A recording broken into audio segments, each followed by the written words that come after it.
Student, आज हम करेंगे चैप्टर नंबर 6 त्रिभुज में बहुत ही महत्वपूर्ण प्रमेय थेल्स प्रमेय या आधारभूत अनुपातिकता प्रमेय। इस प्रमेय का कथन है कि यदि किसी त्रिभुज की एक भुजा के समांतर अन्य दो भुजाओं को भिन्न भिन्न बिंदुओं पर प्रतिच्छेद करने के लिए एक रेखा खींची जाए तो ये अन्य दो भुजाएं एक ही अनुपात में विभाजित हो जाती है। कि एक त्रिभुज है, मान लेते हैं एबीसी क्या है, एक त्रिभुज है। अभी कह रहा है कि त्रिभुज की एक भुजा के समांतर, मान लेते हैं बीसी के समांतर एक रेखा है डीई। आगे बताया गया अन्य दो भुजाओं को, भुजाएं कौन कौन सी बच गई, ए बी और ए सी बच गई। इन दो भुजाओं को अलग अलग बिंदुओं पर, इसे अलग बिंदुओं पर प्रतिच्छेद कर रही है, इसे अलग बिंदु पर प्रतिच्छेद कर रही है। कि एक लिए प्रतिच्छेद करने के लिए एक रेखा खींची जाती है। ये रेखा खींची गई है, बीसी के समांतर खींची गई है और ए बी को डी पर प्रतिच्छेद कर रही है, ए सी को ई पर प्रतिच्छेद कर रही है। तो ये अन्य दो भुजाएं, ये जो अन्य दो भुजाएं हैं कौन कौन सी, एक तो ए बी है और ए सी है, एक ही अनुपात में विभाजित होते हैं। यानी ए डी और डी का जो अनुपात होगा वही ए ई और ई सी का अनुपात होगा। तो सबसे पहले क्या लिखेंगे, जो दिया है तो लिख देते हैं दिया है या ज्ञात है। क्या दिया हुआ है इसमें, त्रिभुज ए बी सी में क्या बताया गया है, डी समांतर है किसके, बीसी के। डी समांतर बीसी तथा डी ए बी व ए सी को क्रमशः डी तथा ई पर काटती है।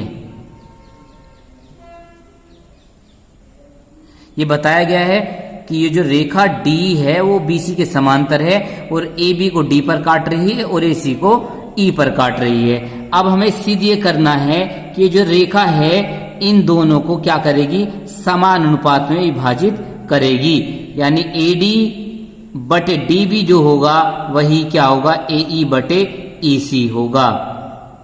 ये हमें क्या करना है, सिद्ध करना है, रचना करनी पड़ेगी हमें। रचना क्या करेंगे, डी से ए ई पर लंब डाल देंगे और ई से किस पे लंब डाल देंगे, ए डी पर। डी एम और ई एन, डी एम लंब ए ई पर तथा ई एन लंब ए डी पर डाले। लंब डाले, बीई और बीसी को मिलाया, बीई व डीसी को मिलाया। अब हमें सिद्ध करना होगा, इसमें लिखेंगे उत्पत्ति में तर्क देकर इसमें सिद्ध करेंगे। बहुत ही सिंपल तरीके से समझेंगे। हमें क्या करना होगा, त्रिभुजों का क्षेत्रफल निकालना होगा। हम जानते हैं कि त्रिभुज का जो क्षेत्रफल होता है वो कितना होता है, 1/2 आधार गुणा ऊंचाई। देखो हमें क्या लाना है, एडी और लाना है नीचे डीबी। एडी ऊपर वाले त्रिभुज में है एडीई में, और जो डीबी है वो नीचे वाले त्रिभुज में है जिसका नाम है डीबीई। अब इन दोनों को आधार मान के त्रिभुजों का क्षेत्रफल निकालेंगे। पहले ऊपर वाले त्रिभुज का क्षेत्रफल निकालेंगे, त्रिभुज ए डी ई का क्षेत्रफल, और नीचे किसे रखेंगे जिसमें डीबी है, त्रिभुज डी बी ई का क्षेत्रफल। हम जानते हैं त्रिभुज का क्षेत्रफल होता है 1/2 आधार। आधार ध्यान से ये लेंगे, आधार लेंगे हम कौन सा, एडी, आधार लेंगे एडी, तो ऊंचाई क्या होगी, ईएन होगी ऊंचाई, क्योंकि लंब ये है ईएन। बिल्कुल सेम इसी तरीके से नीचे वाले में आधार कितना लेंगे, 1/2 आधार डीबी लेंगे, तो ऊंचाई क्या होगी इसे समझना होगा थोड़ा सा। ये अगर हमारा त्रिभुज इस टाइप का अधिकोण त्रिभुज है और अगर इसकी ऊंचाई निकालनी हो तो इसकी आधार को बढ़ाना पड़ता है, इसकी ऊंचाई बाहर होती है। बिल्कुल सेम यही तरीका इस त्रिभुज में लगेगा। इस त्रिभुज की ऊंचाई कहाँ होगी? बाहर होगी, यानी इस त्रिभुज की ऊंचाई भी क्या होगी? EN ही होगी। यहाँ पे क्या होगा? 1/2 से 1/2 कट जाएगा, EN से EN कट जाएगा, तो क्षेत्रफल कितना आ जाएगा? AD/DB आ जाएगा, क्षेत्रफलों का अनुपात। इसे कह देंगे समीकरण नंबर 1। बिल्कुल सेम इसी तरीके सिंपल तरीके से क्या किया हमने? इस त्रिभुज में लिया है 1/2, आधार लिया है AD क्योंकि AD लाना है, और ऊंचाई कितनी ली है? EN। याद रखना दोनों में ऊंचाई EN ही आएगी, जिससे कि EN से EN कट जाए, 1/2 से 1/2 कट जाए, तो हमारा आधार AD बटे दूसरा आधार DB आ जाए, जो हमें सिद्ध करना है। उसी के अकॉर्डिंग चलेंगे। नेक्स्ट अब हमें लाना है AE/EC। AE इस त्रिभुज में ऊपर वाले में और EC नीचे वाले त्रिभुज में है, तो लिखेंगे त्रिभुज ADE का क्षेत्रफल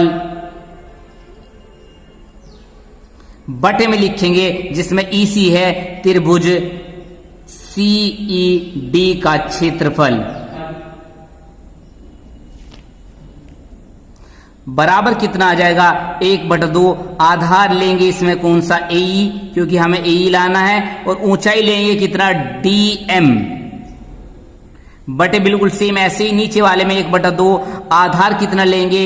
EC गुणा ऊंचाई कितनी लेंगे? इसमें भी DM ही लेंगे, जिससे कि DM से DM कट जाए। बस इतना याद रखना है कि हमें AE और EC लाना है, ये दोनों समान होंगे। 1/2 से 1/2 कट ही जाएगा, DM से DM कटेगा, तो बराबर आ जाएगा AE/EC। ये समीकरण नंबर 2 बन जाएगी। आधार AE लिया, ऊंचाई कितने ली है? DM। बिल्कुल सेम ऐसे ही इसमें भी आधार कितना होगा? EC होगा, और ऊंचाई क्या होगी? EDM होगी, क्योंकि जो अधिकोण त्रिभुज होता है उसकी ऊंचाई बाहर होती है। जैसे हमने अभी समझाया, अगर ये अधिकोण त्रिभुज है और ये आधार ले रहे हैं तो ऊंचाई कहाँ होगी? बाहर होगी इसकी। अब हमें क्या करना है? AD/DB बराबर दिखाना है AE/EC के। अगर ये दोनों साइडें बराबर हो जाएं तो ये AD/DB किसके बराबर हो जाएगा? AE/EC के। ऊपर लिखा हुआ ADE का क्षेत्रफल, यहाँ भी ऊपर ADE का क्षेत्रफल लिखा हुआ है, यहाँ पे नीचे DBE का क्षेत्रफल लिखा हुआ है, लेकिन यहाँ पे नीचे CED का क्षेत्रफल लिखा हुआ है। इन दोनों को समान अगर दिखा दे तो AD/DB किसके बराबर हो जाएगा? AE/EC के। तो इसके लिए हम क्या करेंगे? हमें पता होना चाहिए कि अगर दो त्रिभुज एक ही आधार पर बने हुए हैं, दो त्रिभुज एक ही आधार पर बने हुए हैं और समान समांतर रेखाओं के बीच में हैं, ये त्रिभुज बना हुआ है एक इसी आधार पर और इसी आधार पर बना हुआ है ये त्रिभुज, और ये दोनों अगर समांतर रेखाओं के बीच में अगर ये रेखा इसके समांतर हैं तो इन त्रिभुजों के क्षेत्रफल क्या होते हैं? समान होते हैं। वही हम इसमें यूज करेंगे। ये दोनों त्रिभुज कौन से? DBE और DEC दोनों एक ही आधार D पर बने हुए हैं और समांतर रेखाओं के बीच में यानी DE समांतर BC के बीच बने हुए हैं, तो इन दोनों त्रिभुजों क्या होंगे? क्षेत्रफल समान होंगे। यही लिखेंगे हम त्रिभुज DBE व त्रिभुज CED समांतर रेखाओं D समांतर BC के बीच और एक ही आधार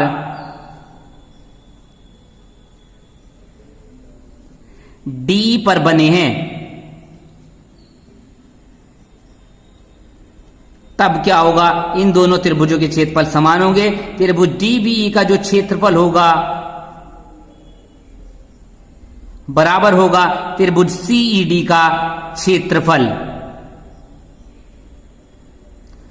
ये समीकरण 3 बन जाएगी। समीकरण 1, 2 व 3 से स्पष्ट है बिल्कुल, जब ये वाली साइड इस साइड के बराबर हो जाएगी, क्योंकि ADE का क्षेत्रफल, यहां भी ADE का क्षेत्रफल लिखा हुआ है, यहां DBE का क्षेत्रफल, यहां CED का क्षेत्रफल, दोनों आपस में क्या है? बराबर दिखा दिए, तो ये साइड, ये वाली साइड इस साइड के बराबर हो जाएगी। यानी क्या होगा? AD/DB बराबर किसके होगा? AE/EC के। इस तरीके से हमने सिद्ध किया। बहुत इंपॉर्टेंट पर में थी। वीडियो अच्छी लगी हो तो लाइक करें और चैनल को सब्सक्राइब करें।